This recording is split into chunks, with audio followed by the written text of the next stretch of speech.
So this is one of the 6 Med Surgery webinars, which we run every Sunday from 2 to 3 p.m.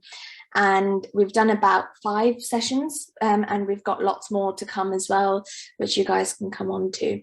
So my name is Shruti. I'm one of the 4th year medical students, and I'm studying at Bristol. And this session today is going to be on medical work experience and all things related to that, essentially. So let's go on to the next slide. So 6 Med is just a little bit about the company itself. It was created by medical students for medical students. And over the past 6 years, we've taught over 10,000 students in the past. And the kind of events we do are these surgery webinars, which I'm doing today. So that's every Sunday from 2 to 3. And then we also have some other preparation courses. So for your entrance exams, we have UCAT and BMAT support. And oh, sorry. Someone said, I'm not sure if this is related or not, but I didn't receive the email on the Gmail app on my phone, received the email and got the link to join from on the iPhone app. Okay, if this is a problem in terms of the number of people who attend the session, I can always feed it back to one of my seniors, but we'll just carry on for the moment and whoever comes can watch it. The presentation's being recorded anyway, so anyone who is unable to catch it will still be able to watch it later if they wanted to. Okay, but thanks for that comment. Okay, so the kind of events we do, as I was saying, we do some interview preparation courses as well. So things like supporting you for your multiple mini interviews or for your panel interviews. And that usually we do it in September to January when the interviews run for different medical schools. And we offer UCAT and BMAT support. Now this can be one-to-one support where you're paired with a tutor, or you can also come to our courses which we run in June, July.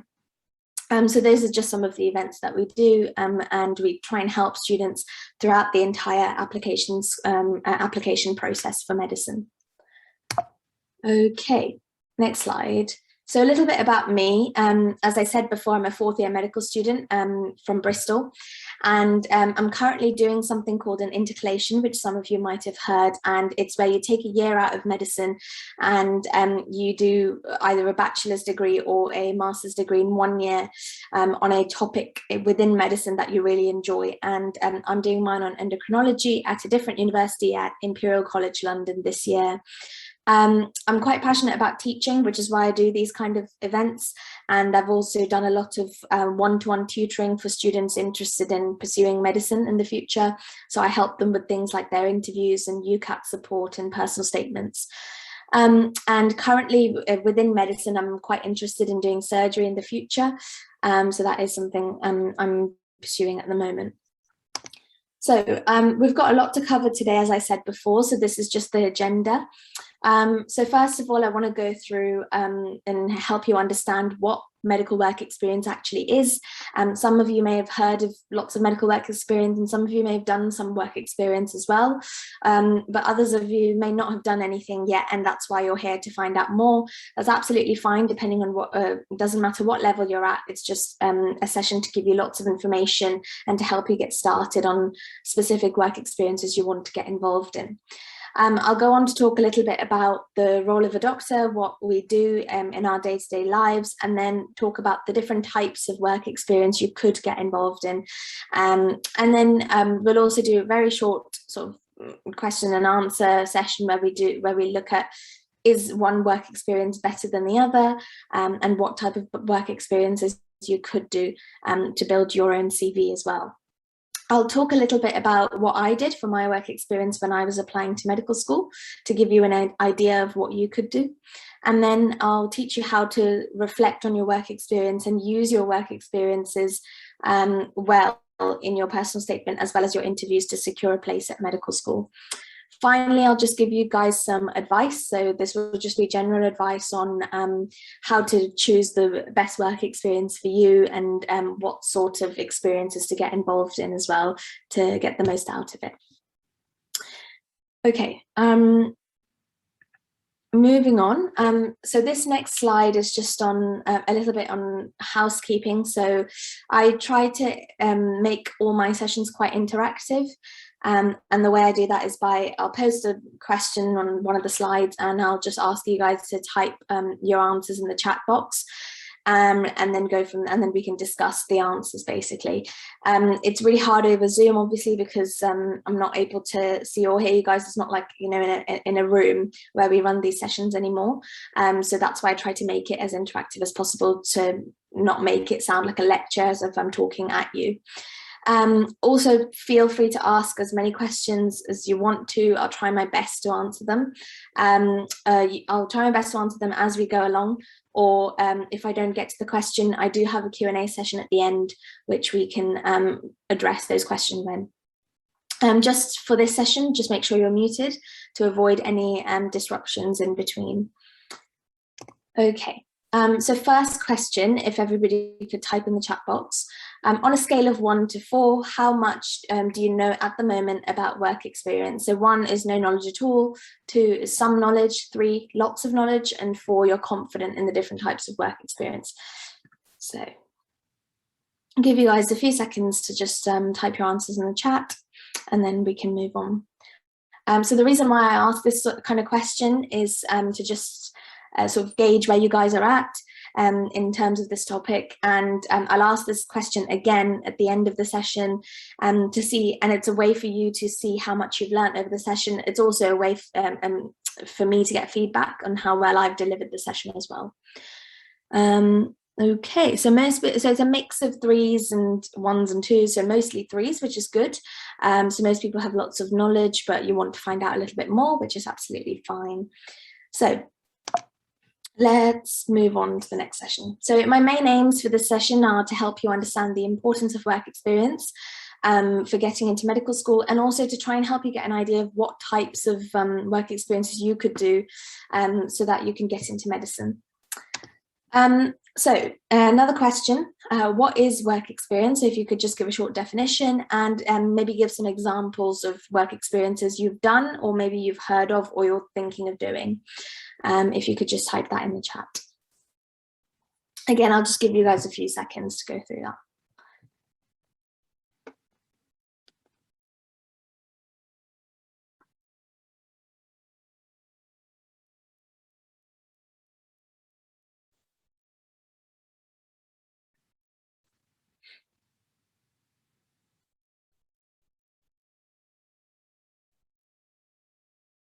Okay, so we've got a few examples. So we've got volunteering at hospices and John's Ambulance. Yeah, perfect. Yeah, and then the more sort of traditional ones like shadowing a GP, attending ward rounds in hospital. Yes, perfect.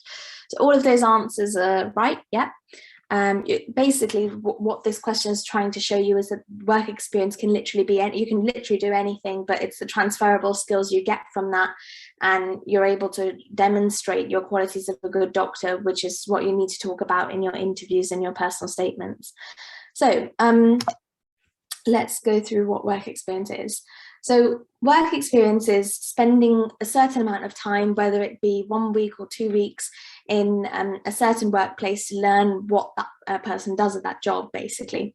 Within medicine, it helps you understand the role of a doctor, and to get into medicine, one of the pieces of advice I can give you is that the work experience you do doesn't have to be healthcare related. It is useful if it is healthcare related, but it's really hard to find medical work experience. And if you're not able to get any healthcare related work experience, it doesn't matter as long as you have any people focused work experience. So that could be working in a customer service role or working with special needs children, things like that, which I'll go on to in a bit more depth later. Work experience can be voluntary or it can be paid. So the 2 types of work experience you can do is one which is working with people in a care or a service role, so working with the disabled or the ill or the elderly, or children with special needs, for example. Or the other one, which is the more traditional one, is observing healthcare in its action, basically. So things like GP and secondary care. So next question, why do you guys think work experience is important for medicine?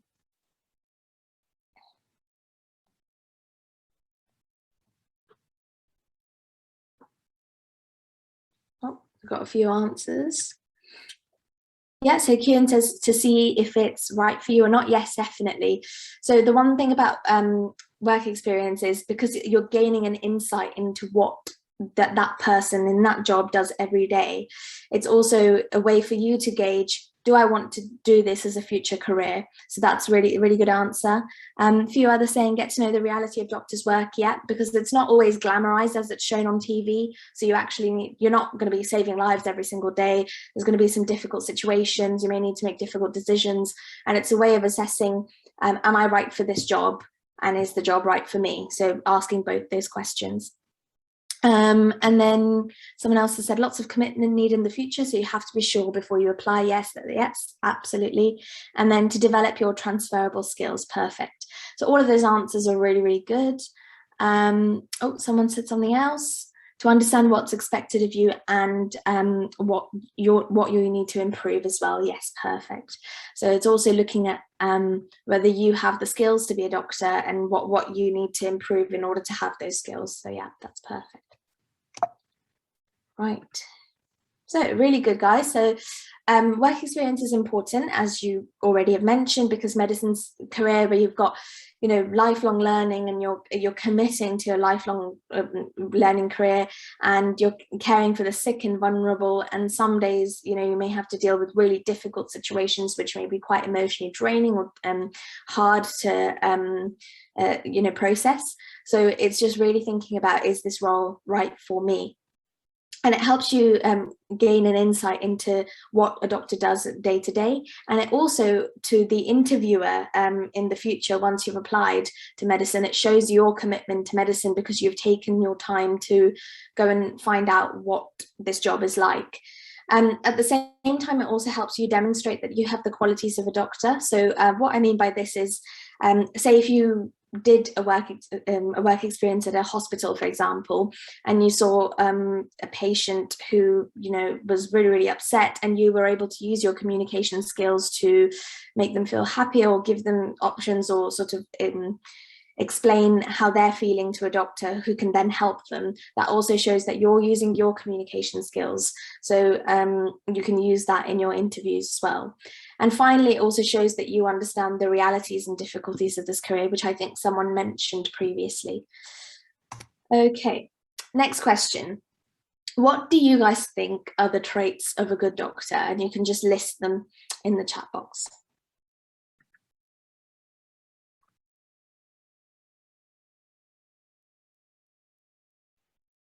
Okay, we've got some really good answers coming in, which is good. I think empathy is quite an important one because, you know, it's trying to put yourself in the shoes of the patient. Being well-rounded is really important, but having a good work-life balance, I think, is what you're trying to get at there. So you've got lots of people saying kind, empathetic, patient, which is really important. Yes, it's also important to be resilient, be quick learner, be adaptive. Really good list you've got here. Be organized, yeah, that's really important. And also be compassionate and professional. Perfect. All of these answers really, really good. And some of the answers that you've mentioned come under the GMC guidelines of, you know, being a good doctor as well, which is really good. So the qualities of a good doctor. So some of these you've mentioned, some of these are not mentioned in this slide, but it's definitely not an exhaustive list, but these are the 6 main things that I think are quite important. So first of all, being approachable, I think, is really important because it not just lets the patient confide in you about, you know, their worries, but it also allows for open conversation between you and your colleagues. And also listening and communicating honestly, again, is really important. It fits in with being open and acting with integrity. And then third one, being non-judgmental. And that's really important because regardless of who comes in through the door to your practice, it's really important to treat them fairly. And that goes against, and that goes with the ethical principles of being a good doctor. Then being passionate about learning, I think someone mentioned this. So as I said before, it's like, you know, you're committing to lifelong learning, and medicine is constantly changing, and I'm trying to improve things with technology, especially in the past few years. So being passionate about learning and keeping up to date with things can also help your patients have the best care possible, which is important. being a good leader, and going with being a good leader, also working well within a team to help that patient. And finally, being empathetic, which I personally think is one of the most important qualities, because it really helps you understand the emotional sides of the patient. And you have to remember that when a patient is ill, they're most vulnerable. So understanding their emotions and trying to help them deal with what's going on, other than just giving them a tablet to help them, or other than just giving a certain treatment, is really important, because it is a very people-focused job. So empathy is really important. Okay. Next question. Have you completed any work experience yet? So just a yes or no answer in the chat, and then we'll go from there. Oh, okay. Most people say yes, which is really good, which is perfect. Okay, let's move on to the next question. So if you have completed work experience, which I'm guessing most people have, what sort of work experiences have you done?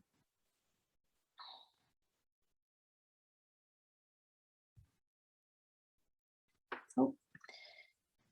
Okay, so volunteering on the wards, lots of people done volunteering, hospital shadowing, perfect. Yeah, online courses have become quite big, especially during COVID, so that's really good. Shadowing GP and surgeons, perfect.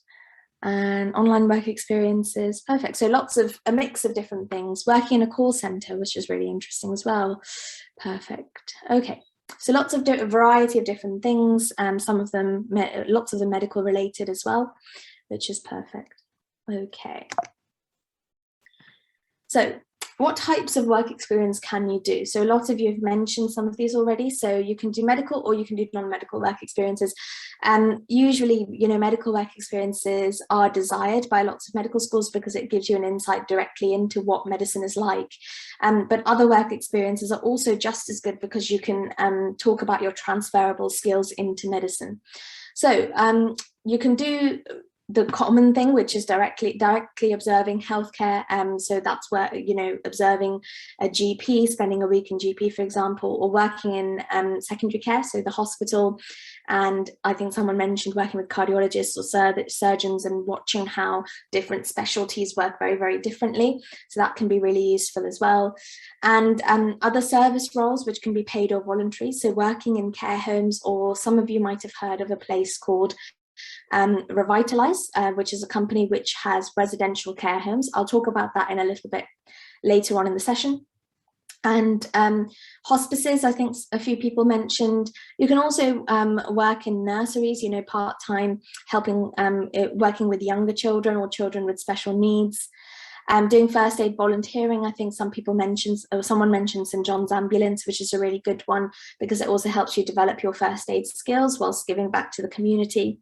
And then working on support services. So I think someone mentioned, was it a telemedicine, also working in a call center, similar to that, working on something like a mental health phone line. All of that are counted as medical work experience that you can discuss in your personal statements or your interviews. Now, some of the other ones which you may not have considered as work experience, which you could discuss, is non-medical work experience. So this could be things like paid employment. Lots of students, from when they're 15, 16, take on part-time jobs, especially customer service roles. So things like working in a supermarket, or working for a small shop somewhere, that can teach you lots of communication, teamwork, and leadership skills, which are transferable into medicine. Or if you're working at events and catering, that can also, again, it's the people skills that you develop there, which you can transfer into medicine. Other things, if you've volunteered at a local church, temple, or mosque, that's again something you can discuss. Or when you were younger, if you did things like scouts or guides, that's also counted. So next question. As I said before, I think some of you have already mentioned some online work experience, so I'm guessing the answer to this is probably quite easy to guess, so it's a yes, I'm guessing. So have you heard of any work experience opportunities during COVID? And if so, can you list any of them as well? Yeah, perfect. So a few people said Bsms, that's the most popular virtual work experience. Spring Pod, which is something I haven't heard of, but that sounds interesting as well. Is it Freya? Do you know what is Spring Pod exactly? And observe GPs, they are the main one that I was going to say. Medic mentors, really good one, yes, perfect. Oh, okay, so similar to BSMS then, so Spring Pod is another one to remember.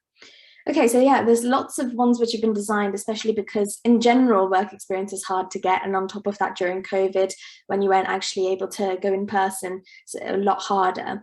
So these virtual work experiences have been really important for a lot of students. And it also helps you explore different specialties as well. Moving on to the next slide. So you guys have already mentioned most of this. So there's the BSMS, the Brighton and Sussex Medical School virtual work experience, where you're able to explore different specialties. Observe GP, which I think has been really useful for lots of people to explore primary care.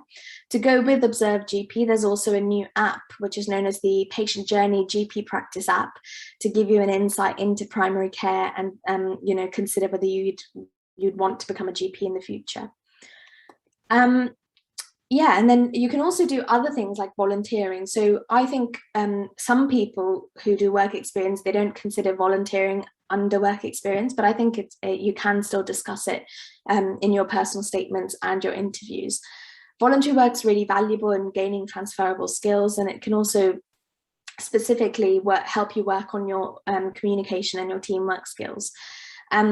You can do volunteering you can find lots of volunteering through online websites such as Do It and Nextdoor if you are considering doing that in the future. So that's just a few things to consider. Okay, next question. Do you think some work experiences are better than others?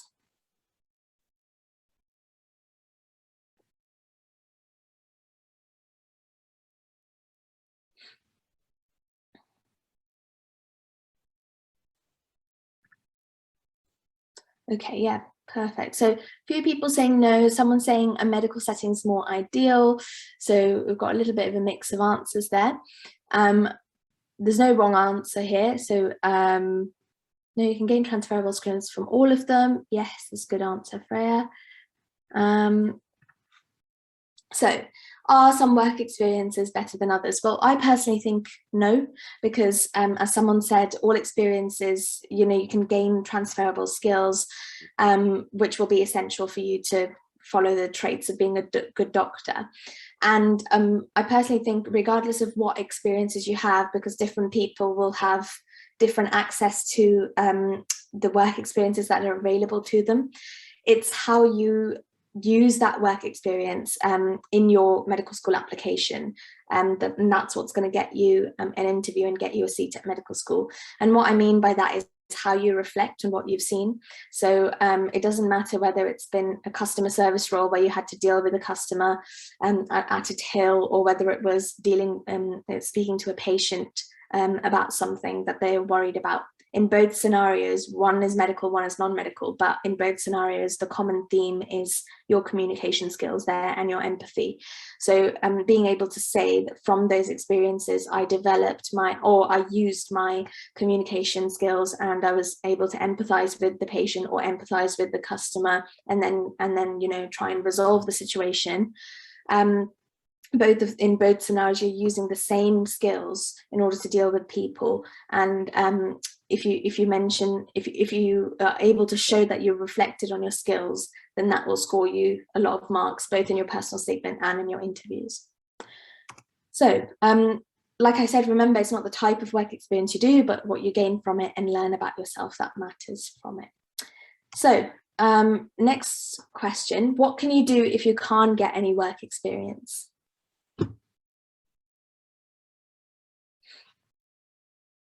Oh, someone said something in the chat. Online, yes. You know, there's so many websites now where you can learn about medicine with the virtual work experiences as one example. The other thing is you don't have to specifically do work experience. If you're really struggling, you can read up on medical cases or current medical events. So that can be things like you know, recent medical cases which are really interesting. So the Bauer case, which some of you may have heard about, the Andrew Wakefield case with the MMR vaccine. Yes, as someone said, read books, watch documentaries, reading online articles, everything that's happened with COVID because that's something you can discuss and how that's affected you, or your opinions on how the NHS has dealt with that. So yeah, so those are really good answers there. So as I said, alternatives to work experience, the first step, if you're really struggling to find work experience, don't panic. And I think that's definitely easier said than done, but try online work experiences like Bsms or Observe GP. Another thing you could do is try and arrange video calls with healthcare professionals and ask questions. This is a little bit hard because obviously it's it's really hard to get hold of healthcare professionals, but maybe your local GP or your local hospital, just say to them, you know, I'm interested in pursuing a career in medicine, so would it be possible to arrange a call with you, or just, you know, spend an hour speaking to you about what the career is like, what the job is like, and ask lots of questions. And as I've already mentioned before, do non-medical work experience, so just general volunteering or you know, helping out in your local community can also be useful. And like someone mentioned already, read about the profession to gain insight, so you're looking through online articles and things like that. So just to talk a little bit about my work experience journey. So I did this over the span of from year 11 until year 13. So it was over the span of 2.5 years. So the kind of things I did was I wanted a mix of different settings. So I didn't just want most of my work experience to be hospital based.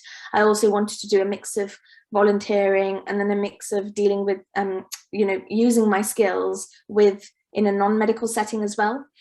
So the first sort of thing I did during October half terms, or generally any half terms, was spend a week or a few days at my local GP, where I did some work experience there.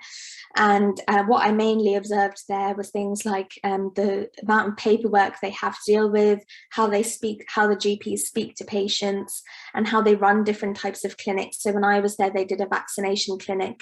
So I spent time with the nurse, observing how she communicates with young people who come in for their vaccinations, especially young children who may be really nervous for their vaccines. So working with the nurses, also working with GPs, and then working with the receptionists to see how they deal with patients as well. So when you do work experience, you may not always be working with, you know, the consultant doctor or the main doctor that you're hoping to work with for the whole week. You might be with different healthcare professionals, whether they're nurses or physiotherapists or occupational therapists. But actually, it's really important to work with all of them to see how everyone works differently, but also how they work together within a team to help patients and help run that GP practice really effectively. So that was one of the things I did. And the next thing I did was hospital work experience.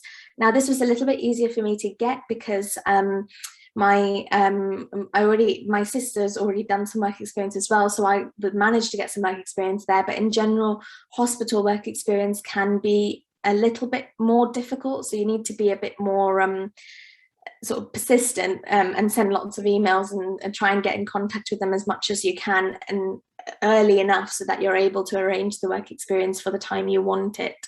And what I did with my hospital work experience was just, again, observe a lot of nurses and doctors in clinics, especially with pregnant women, and how they speak to them and how they do their scans and check up on the growing baby. So that's most of the hospital experience I did. Then non-hospital stuff is what I did most of, and because it's easier to access compared to healthcare related work experience. So I did something called Revitalize, which I mentioned earlier, and some of you may have done this, some of you may not have heard about it at all. It's a residential care home setting where people who are normally in care homes, so this can be really so the elderly, but it can also be people with lots of disabilities or people you know, or children with special needs. And essentially these individuals come to this residential care home as a sort of holiday, and you spend a week or 2 weeks there volunteering and help, you're assigned to a few of these individuals, and one day you might be taking them out shopping, or one day you might just be sitting with them within the residential care home, and sort of running things like bingo and other activities for them. So you're sort of volunteers helping run that whole experience for them, and it's sort of a relaxation week or holiday week for them, and you're just arranging all the different activities. And some days you'd also be in the kitchen helping out with food. But the kind of what I really enjoyed about this experience that I did was you get to meet a lot of different people, and learn how to sort of interact with people who have certain types of disabilities and how to communicate with them, and also develop your teamwork skills. So I thought that was a really good experience that I did. And then I think a few people have done St John's Ambulance first aid volunteering. So I really liked doing this because, one, it develops your knowledge of first aid skills, and two, it also helps you give back to the community, because some of the things we did was on some Saturdays we used to go out into the community and teach others a little bit of first aid. So I thought it also improves your teaching skills, and doctors need to be good teachers because they're constantly teaching their juniors. So I thought that was a really good experience that I used in my interviews. And then this, I also worked as an age concern volunteer. So this was working behind the till in one of the age concern charity stores, and near my local area. And that was just, again, gaining general communication skills with people who come in and go into the store. And finally, the online articles on interesting medical cases. So always staying up to date with what's going on in the medical community and the NHS, what the current problems are with the NHS, and sort of thinking in your head, if this problem was presented to me, how would I deal with it? And writing down a few points, because those are the kinds of questions they may ask you in medical school interviews as well, to test if you've kept up to date with current medical issues. So those were all the things I did. And as I said, this was done over a span of 2.5 years. So it wasn't all done at the same time. So it's not too intense if you spread it out and plan it very well. Okay, so just some general tips on what you should do before, during and after your work experience, to try and help you get the most out of your work experiences. So before you actually start work experience, which most of you may have already done, seeing as you've got some work experience already, research what you can get involved in near you, and contact individuals early to arrange work experience. I think that's the main thing that people forget to do. So if you want work experience, say for the October half term, you should be contacting them around July, August-ish time to try and arrange it for the dates that you want. And try and be organised as well in terms of replying to emails and contacting them early enough. During your work experience, the thing you need to do is just, first of all, enjoy it and try and observe the skills that you see the doctors demonstrate. But at the same time, if they ask you to get involved in something, you can also demonstrate your own skills of how to be a good doctor. And the thing I'd say is that I did, which I found really helpful when it came to writing my personal statement, was I had a reflection diary, which I'll go over in a minute, and it's just writing maybe 3 or 4 sentences to say, this is what I did today, these are the skills I observed, and these are the qualities of a good doctor. So reflecting on what you've learned about the role and yourself. And whilst you're there, if something, if you're really curious about the way a doctor spoke to a patient, or the kind of advice he was giving, or if you're really interested about the disease a patient has that you observed, ask lots of questions about it, and they'll be there to teach you. And they actually really like it, the doctors and nurses. They love it when you proactively ask them lots of questions, because it shows that you're being engaged, and you're listening to the conversation, and you're really interested in what's going on.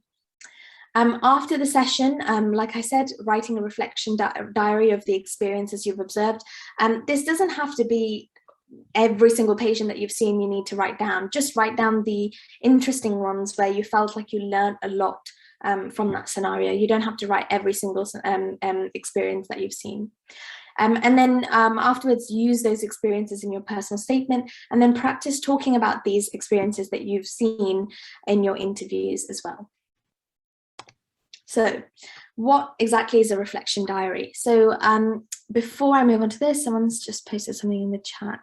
How reflect on SJA? Kieran, could you elaborate on that? What do you mean by that? Sorry.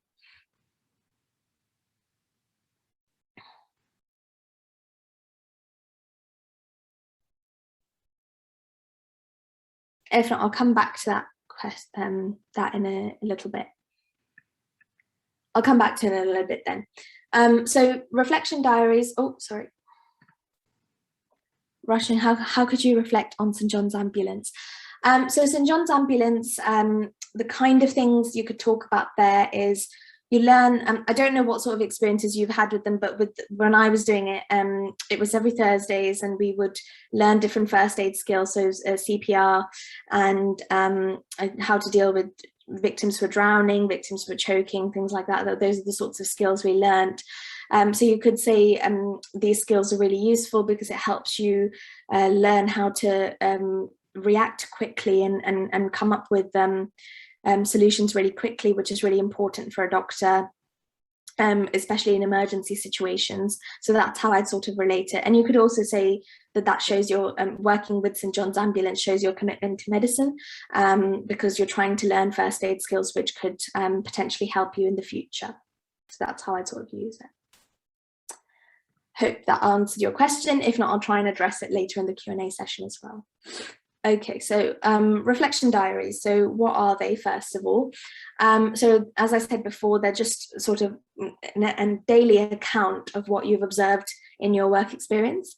So what I would say is think about what you've observed that day and then pick one or two experiences which you found really interesting and found that you learned something from it. And then I'd say write about 2 to 3 sentences of what happened in that event. So did you observe a doctor talking to a patient, for example? What were they talking about? How did the patient react? How did the doctor communicate? And then I would say list 2 to 3 qualities that the doctor demonstrated well. And then try and reflect on why these qualities are essential for a doctor. And then I would say, think about whether you've demonstrated these qualities yourself in the past. So if the doctor had really good communication skills, do you remember a time in the past where you've demonstrated these qualities well? And then link that experience to why you would be a good doctor as well. And that's sort of how I'd use this structure to also answer any questions you get asked in an interview. So the reason why I tell a lot of people to write reflection diaries is because you're doing a lot of the work which you may need to think about at interview stage early on, so that you're already preparing for interviews even before, much earlier than other students might.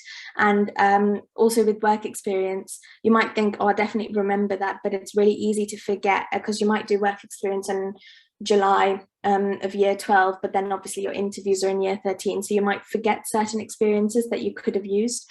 So that's why it's important to, after the day of going into hospital or GP or whatever you do, where you've seen an interesting patient or an interesting scenario, I'd write it down immediately and reflect on it straight away. So you're sort of creating a bank of experiences which you can then go back on. Okay, so the main sort of advice that I'd give to you guys is keeping a reflection diary. I think I've said it about like 10 times now, but I just think it's really important because it helps you remember key things that you've observed. And the main thing is work experience doesn't have to be healthcare related. As I've said before, it can be any experience where you've got your transferable skills to then use in medicine. And when you're doing your work experience, ask lots and lots of questions, because they do really like it when you get involved, and learn as much as possible as you can. Finally, these are some useful resources. So SixMed, we've written something called Guide to Getting Medical Work Experience, if you wanted to have a look. What I can do is at the end of the session, post these 3 links into the chat box so you guys can access it directly as well. There's also the MSc, so the Medical Schools Council, which has released a few PDFs on what sort of work experiences you can get involved in, and what you can do if you can't get work experience, for example. So again, I'll link that in. And then finally, the GMC guidelines of this was just a link to one of the online work experience apps for GP to gain an insight into the general practice. So if you wanted to have a look at that, there's a link for that there as well. Okay, so that was a really quick session on medical work experience. So on a scale of 1 to 4, how much do you guys know about work experience now? So 1, no knowledge, 2, some knowledge, 3, or lots of knowledge, or 4, you're confident. And this is just the same question as before. Okay, perfect. So most people are saying 4, which is really good news. Perfect. Right.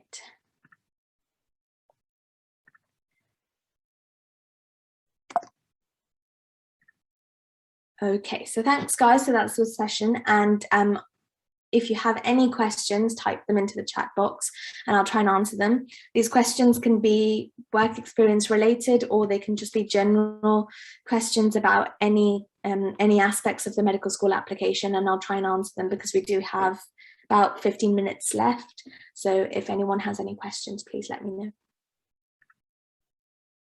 Okay, so someone has said, what's a mistake the students often make when they explain their work experience in their personal statement? Okay, so that's a really good question. Personal statements, they sort of are a snippet. You only have 4,000 characters to write your entire personal statement. And within that personal statement, you need to say, why do you want to study medicine? What have you done so far? Which is where your work experience stuff comes in. You need to talk about your hobbies to show you're a well-rounded person and you have a good work-life balance. And then you need to do a final conclusion paragraph to say why you want to study medicine again. Because you have a limited number of words in which to say all of this, it's really important not to ramble, which I think a lot of students do in their personal statement, or they give too much detail. A personal statement is just to say, this is what I've done, and sort of talk a little bit about them, but not talk about them in too much depth, because that's what the interview is for. So you can say, you know, I developed my communication and teamwork skills through doing this X, Y, Z work experience, and stop there. You don't need to go into too much depth and talk about, you know, specific details of what you did in that work experience. The other thing I think is a really common mistake is if someone doesn't mention work experience at all, or they don't sort of class non-medical work experience as important. So I think it's important to remember it's the transferable skills that you're getting regardless of what sort of experiences you do. So I think that's the most common thing that people make mistakes on in their personal statement. I should mention we do have another session on how to write personal statements, I think in a few weeks' time. So if you guys want to come to that as well, we'll teach you how to actually structure your personal statement so that you get everything across, but not focus too much on one area over the other.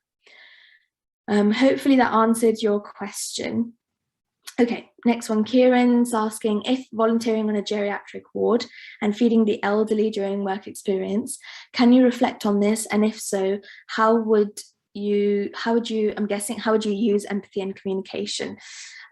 Yes, you can reflect on this. You can, any experience you are able to reflect on, because you need to see what skills you've used in that experience or what skills you've observed, and then say, this is what I've learned, which shows that you need these skills in order to be a good doctor, because, you know, my patient was very my patient felt really reassured because they knew I listened to them and I was able to empathize with them and communicate well because of this, and this. So I think that's it's a good example to use. And you can also say something like, I obviously don't know the specific work experience you've done, but you could say something along the lines of, it's really important as a doctor to empathize with patients, because only then will they confide in you and tell you everything that's going on with them, which will then help you have all the information to make the best decisions for their treatment or their healthcare. So you could sort of link it that way in your reflection. Megan is asking, what makes one personal statement stand out from another? What if I don't have much academic achievements but did well for final exams? Am I entering the interview at a lower stepping stool than others? Absolutely not. So I think with personal statements, what makes one stand out from the other is how it's called a personal statement for a reason. So it's personalized to you. And with your example, a lot of people will say in their first paragraph, which is addressing why do you want to study medicine, they'll be really generalized and say, I want to study medicine because I like science. That's not a bad answer at all, but because a lot of other people will also say that, it doesn't make you stand out. So you could say, I like science, but the reason why I like science is because when I was at work experience, I observed this aspect of this and this, and I found it really useful how doctors use their scientific knowledge in order to make decisions to help people. And I like the mix of working with people but also developing my knowledge on the sciences. So you like the balance of both, basically. So you could talk about something like that. So make it personalized to you. With academic achievements in a small portfolio, I don't think it should affect you, as long as you're able to reflect well on your personal statement and you've done a lot of things to show your commitment to medicine, whether that be work experience or certain hobbies that you may have done to develop your transferable skills. So I think it's absolutely fine. So it's nothing to worry about. And you have to remember, you do still have time to gain more work experience, or, pick up other things like, looking up online research on how to on interesting cases, sorry. So I think you still have time, so it's nothing to panic about at the moment. So hopefully that helps. Someone's asked something in the Q&A session. Would you send out a recording of this webinar or the PowerPoint slides later? So I'm not sure if the PowerPoint slides get sent out later, but all these sessions will be recorded, so you should be able to access them after the session, but I would just double check that with so you must have gotten an email to attend this session. So if you send an email back to them, just double check and see if you do get a copy of the slides, because that's not up to me, it'll be up to someone senior. Hopefully that answered your question. Okay, someone else has asked, when students go on work experience, what's one thing you would say that they do wrong, or something big they should do more? Thank you very much. Okay, so what's one thing you'd say they do wrong? I think being too quiet. I think it's because you're in an environment where you don't really know what to do or what to ask, because it's the first time you've been in a hospital setting where you're shadowing doctors or nurses. You may be quiet, or you may not ask enough questions. I think try and be confident and ask, even if it's a really small thing, or even if you think it's a silly question, remember there's no silly questions. Just ask them and say, oh, why are you doing that? Or why did you advise the patient this? Why not do this? Just ask really simple questions like that, and then they will, once you ask one question, it's almost like opening the door, and then they tell you loads of stuff about that particular disease or that particular patient, and then they'll show you scans about that patient. Or you can ask yourself, if a patient's come in with and they've fractured their wrist or something like that, you can say, oh, do you think you can show me some of their scans, because I just want to have a look, I've never seen something like this before. And then they can show you the scans, and then you can ask them, oh, how do you identify a fracture? How do you do this? How do you do that? So if you ask more and more and more questions, I think that really helps. That's what helps students get the most out of their work experience. The other thing is not just sticking to doctors. It's important to, like I said, go and observe what each person in the medical team does. So you can say, even if you've said you've spent most of your time with a doctor, but then for the afternoon they put you with a nurse, treat them the same as you would a doctor as well. Ask them lots of questions, because sometimes nurses actually know more than doctors in terms of how to speak to patients and things like that. So ask everyone lots of questions is what I would say. So hopefully that answered your question. Hannah's asking, do you have any advice on outlining your skills and personalizing the personal statement without sounding corny or insincere? And it's a really good question. I think it's something that a lot of us struggle with, because especially when you see, when I remember when I was writing my personal statement, I was looking up examples to try and get an idea of what I was supposed to even be writing. And how to outline your skills in personalizing the personal statement. So I would say the reflection diary helps with that. So what you could do is you could create columns, get a sheet of paper, create columns, and say, write down your each experience in each box. And then you could, next to that, you could write what skills you got in that, you got from that experience. And then you could go on to talk about you know, how you've developed those skills yourself as well, which is personalizing it. And then you've got everything sorted out into sort of columns and rows. And then what you could do is picking out 3 or 4 of the main ones which show different skill sets that you have, and then putting that into your personal statement. Because remember, you won't have the space to talk about all of the experiences you've seen in your work experience and put that into your personal statement. So you would have to pick 2 or 3 examples to talk about. So hopefully that helps. Is it professional to go directly to hospitals to ask for work experience after emailing them? That's an interesting one, because I think it depends on the hospital and how they run their work experience schemes.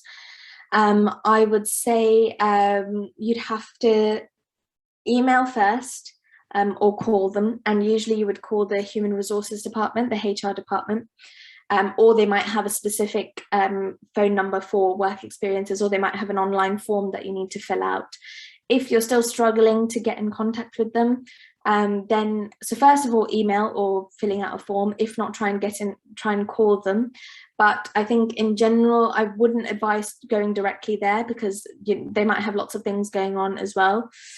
So after emailing, I'd advise calling, if that helps. I think someone was raising their hand. Was it Nicola? Did you want to ask a question? Sorry, you can unmute yourself and ask a question as well, Nicola, if you wanted to.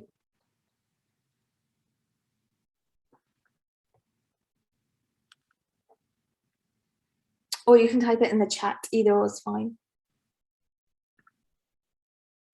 Oh, no worries, that's fine. Anyone have any other questions about work experience and how to go about getting any?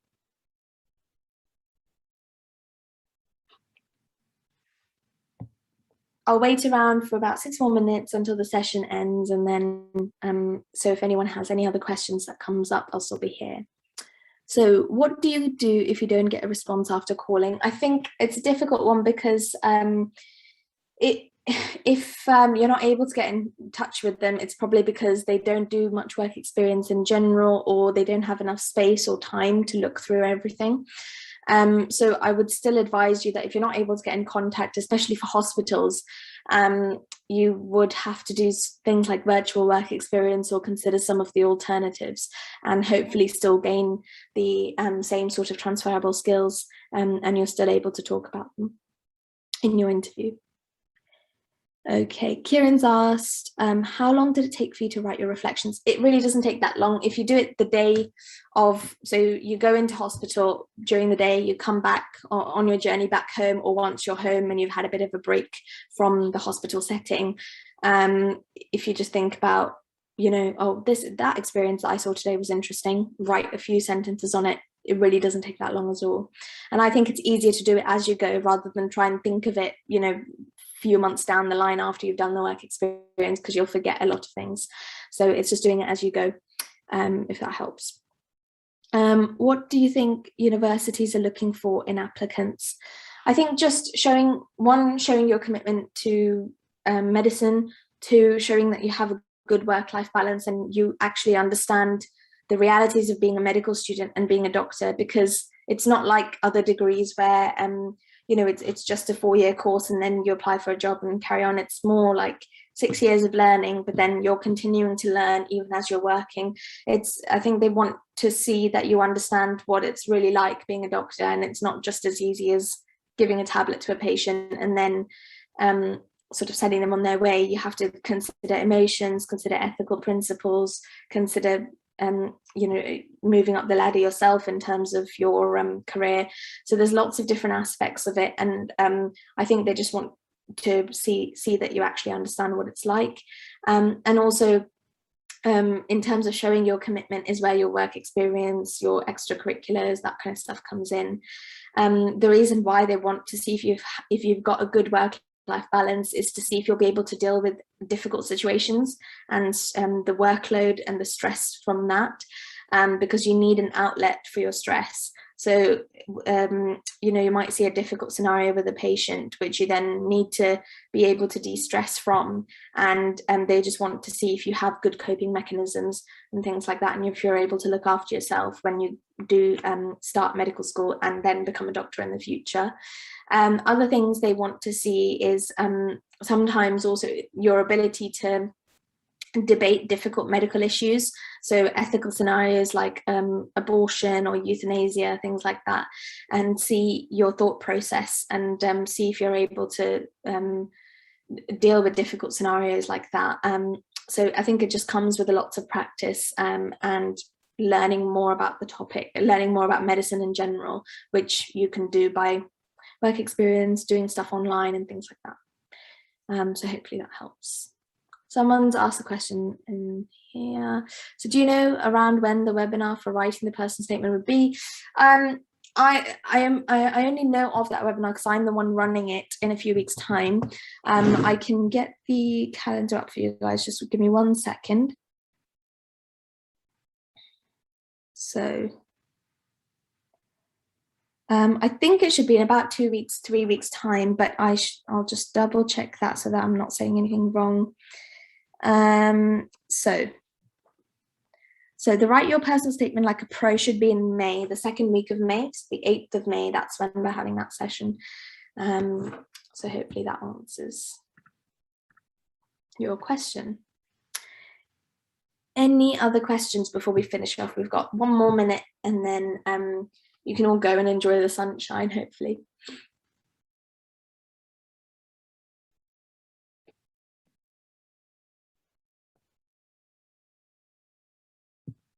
Or bedtime for some people.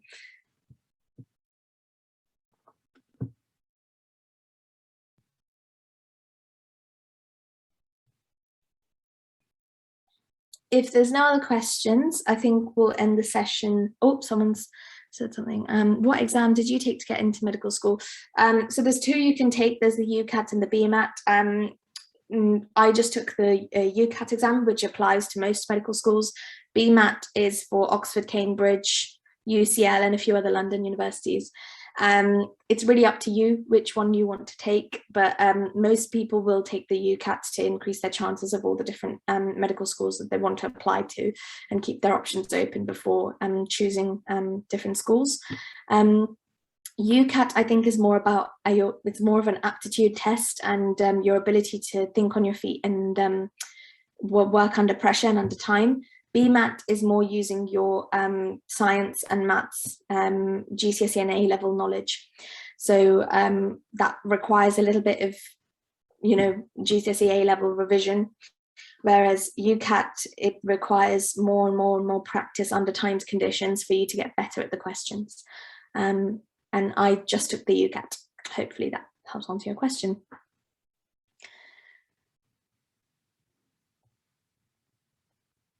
So I think that was that's the end of our session, and if there's no more questions, I'll end it there. It was really nice having you guys, and you were all really interactive, which was great. And thank you for coming today, even when it's a Sunday, so that's very good. So someone, Faith, has asked, do you think that graduates are required to have more experience? For example, would working for the NHS be better? No, I don't think you need to have specific sort of NHS work experience or like work related things. I think, again, you can talk about your transferable skills, and graduate entry, you might know, it is competitive. It is more competitive, I would say, than undergraduate medicine entry, but it's just about getting as much work experience as you can, and also showing, reflecting on what you've done for your undergraduate, or for, you know, whatever job you were in before applying to medicine, reflecting on the skills you developed there, and then showing how and why you want to study medicine now. So I think that's really what you need to do. So I wouldn't say it puts you at a disadvantage, or you need to have more experience if you're a graduate compared to an undergraduate. I wouldn't say that at all. Hopefully that helps. No problem, guys, and I hope you have a lovely day, and and hope you're able to join us on our next 6-month surgery session as well. So I'll stop sharing the screen. Oh.